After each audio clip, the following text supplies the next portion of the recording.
नमस्कार मंडळी, कसे आहात सगळे? बरे आहात ना? तर आज मी तुम्हाला दाखवणार आहे जर्सी गाईंचा गोठा. आता तुम्ही म्हणाल त्यात दाखवण्यासारखे काय आहे? पण मंडळी, हा एका यशस्वी दूध उत्पादकाचा गोठा आहे. हिंगणगाव तालुका इंदापूर जिल्हा पुणे येथील अरुण कल्याण देवकर यांचा एक यशस्वी दूध उत्पादक म्हणून त्यांचा इंदापूर तालुक्यात नावलौकिक आहे.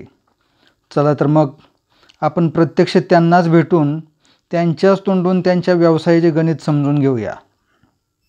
माझं नाव अरुण कल्याण देवकर, अण्णा पाटील म्हणते ते मला. गाव हिंगणगाव. आता ही गाय तर असं म्हणजे मध्ये बंदच केलं. पहिलं आपण केलं गायींचं 10 वर्षापूर्वी पहिलं. पण परत काय झालं, दुसरा व्यवसाय एक चालू केला, त्याच्यामुळे गायींचं बंद केलं. मग गायींचं बंद केल्यानंतर परत काय केलं, परत एक 10-20 गायी घेतल्या. मग आम्ही बँगलोरवरनं गाय आणल्या सगळ्या. बँगलोरवरनं पहिल्यांदा 20 गायी बँगलोरवरनं आणल्या. किती पर्सेंटेज आणले त्या?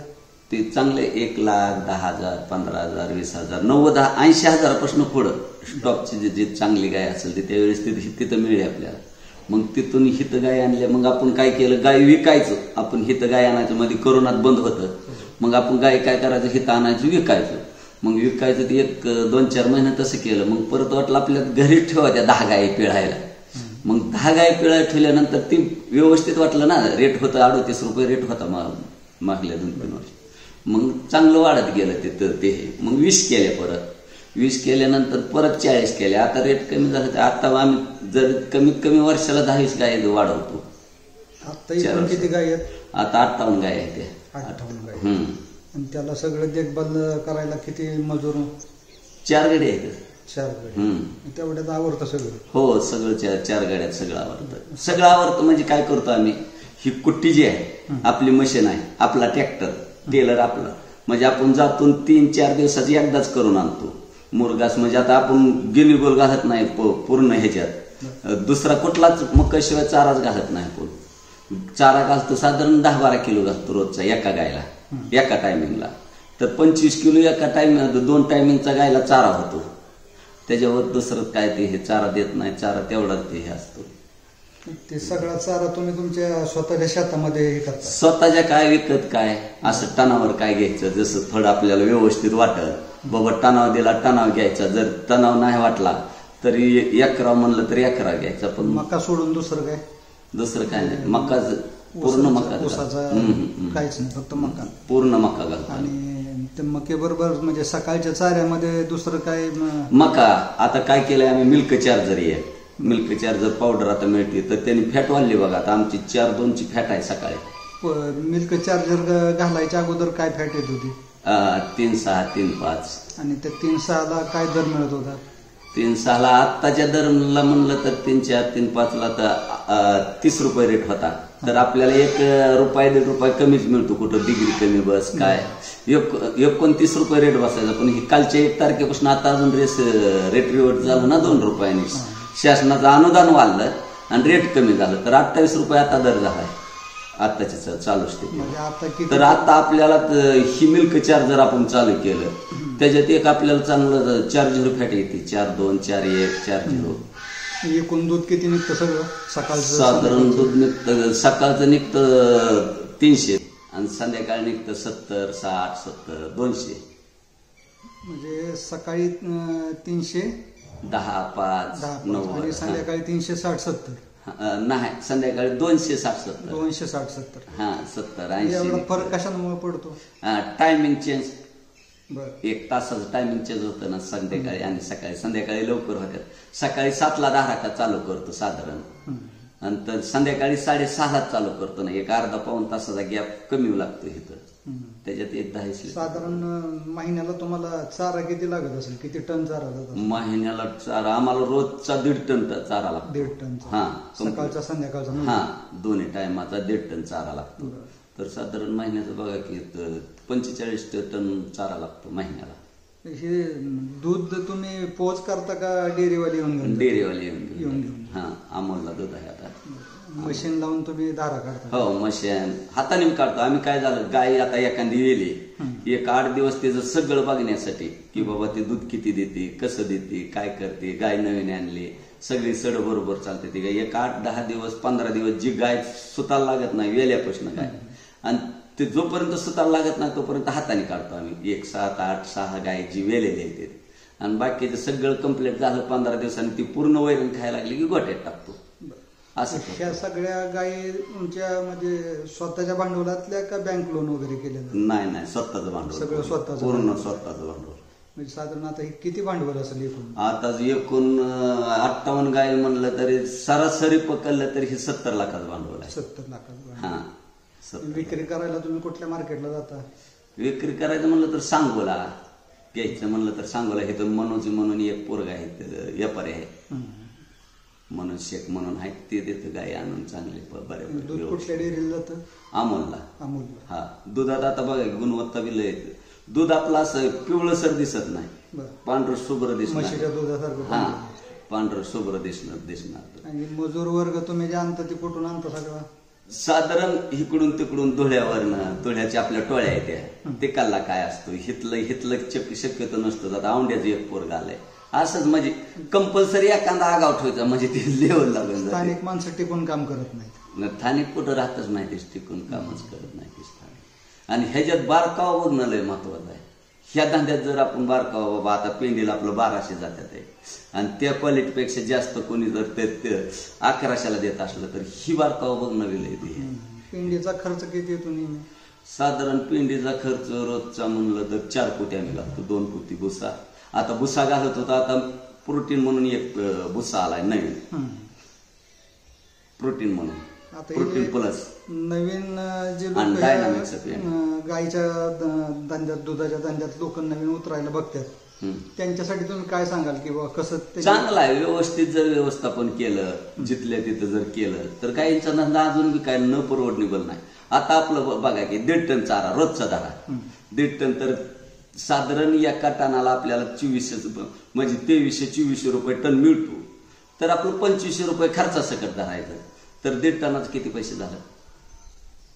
1.5 टनाचं बघा की 2500 आणि 1200 3700 रुपये जात्यात रोजचं चाऱ्याचं.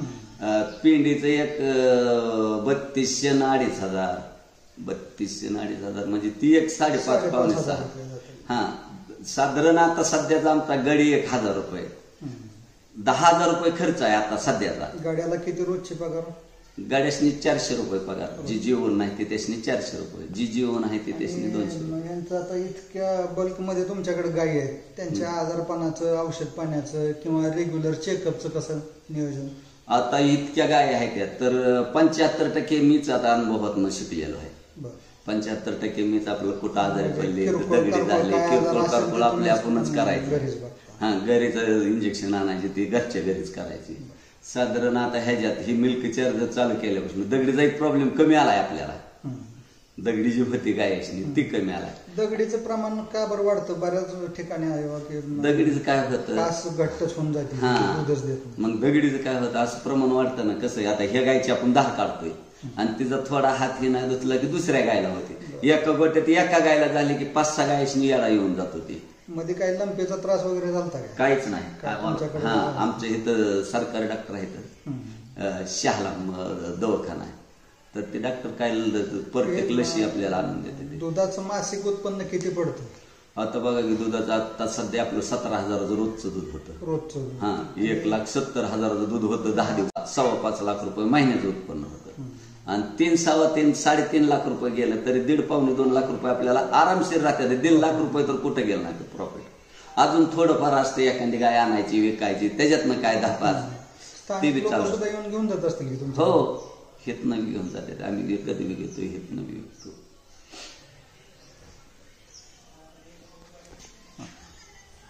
लुस्कान म्हणजे कसं होतं, आपलं जर लक्ष नसलं तर नुसत्या गाड्यांच्या जीवावर मग असं होतं ना की बाबा गायची 10 नाही नीट काढली तर दगडी होऊ शकते. म्हणजे पूर्ण क्षमतेनं जर दूध नाही काढलं हा तर दगडी होते. हा, पूर्ण क्षमतेने बाबा आता आपण मशीनने 10 काढतो, मोहरच चिटली, मागणं थोडं थोडं जर चिटलं तर ते फायद्याचं होतं. एखाद्या वेळेस एखाद्या गायला मशीनने थोडं राहिलं एखाद्या साडात तर दगडी होऊ शकते ते बी ते हे होतं ना, ते दगडी बी हो नाही झाले पाहिजे. आपलं स्वतःच सकाळी 1 तास 1.5 तास संध्याकाळी 1 तास 1.5 तास स्वतः त्याच्यात राबलं पाहिजे तरच झालं. साधारण शेण किती पडतं? साधारण 1 टेलरच्या पाऊण टेलर तरी शेण पडत असेल रोजचं. आणि ते कसं जातं, विक्री कशी असते त्याची? विक्री 6,000 रुपये टेलर कोणी विनंती. आता आपलं घरचं शेती आहे 40 एकर, म्हणून आपल्याला आपल्या घरी लागतं. आपली केळी आहे 10 एकर, मग जे केळीला हे ते आपल्या शेतीतच आपण शेण वापरतो. ह्याच्यामुळे तुमचा रासायनिक खतांचा वापर कमी खर्च झाला. आता बघा की 1-1.5 एकराला आम्ही केळीला घातलं नव्हतं शेण, तर त्याच्यात एकदम वादा कमी पडला, असं आकोड झालं थोडं. आणि ज्याच्यात डबल झालं त्याच्यात 1.5 पट होतं केळी लांबली जास्त. तिथं जवळजवळ 20 टनाचा फरक पडला. तर 2.5 एकरात आणि 1.5 एकरात. म्हणजे शेणखताचा तुम्हाला असाही चांगला फायदा, लय फायदा आहे शेणखताचा. गायीचं कुठलंच वाया जात नाही हो. आणि तुल्या झालं तरी त्याचं 1,000 रुपये झालं, कालवड झालं तरी 5,000ला जातं. कोणी बी नेते आपल्याला नाही सांभाळत. गॅसचा प्रकल्प वगैरे केला? शेण वाया जात नाही, मुतारे वाया जात नाही. काय वाया काय जातं? गायचं कुठलंच गोष्ट शेणावर बायोगॅस वगैरे काय नाही केला. करायचा बायोगॅस, पण ती मोठ्या प्रमाणात करावं म्हणलं म्हणून थांबलंय ती. आता आम्ही काय केलंय, मुतारे दोन्ही एका जाग्याला विहिरीत सोडले.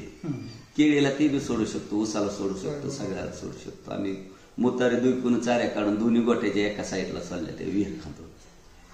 म्हणजे इतक्या बल्कमध्ये गाय असून सुद्धा तुमचं सगळं शिस्तीत आणि योग्य प्रमाणात? हा, योग्य प्रमाणात. मी सकाळी संध्याकाळी आपण जे आता ही धंदा करायचा नाही म्हणलं तर माणूस कितीला उठतोय? 8ला उठतो. आणि आता आपण उठला तरी आता व्यायाम करायची गरज आहे, तर ही व्यायामच होतोय ना आपला. 1-2 तास व्यायामालाच घालवायचे, हीच व्यायाम करायचा. शरीर आपलं चांगलं, पैसा कमी, फुकाट जे पळायचं ते ह्याच्यात पैसे घ्यायचं. शेणाच्या पाट्या उचलल्या तरी व्यायाम. कुठली बी गोष्ट केली तर वैरण टाकली, उठलं, त्यांच्या नादाने आपण 5ला उठतो. घरातली किती माणसं राबतात ह्यासाठी? घरातले आमची कोणच आपदत नाही, कोणच. मी आणि आमचा पुतण्या ते आता होता ते बाह्या. मी जर नसलो तर बाह्या जर नसला तर मी. आम्ही दोघात कोणी वेही ऍडजस्ट करून घेतो. घरातली एकही माणूस आमचा आपदत नाही. दुसरा आम्ही दोघच. थोरला एक मुलगा आहे, त्याला शेतीचं केळी 1 नंबर आणतो, ते केळी कर, शेती कर, ज्याची त्याला धंदा वाटतो. आमचं टोळ्याचा बी धंदा असतो ना. आता ती बाह्या जी आहे ती टोळ्यांकडे जातो. आता मी इथं लक्ष द्यायचं ह्याच्याकडे.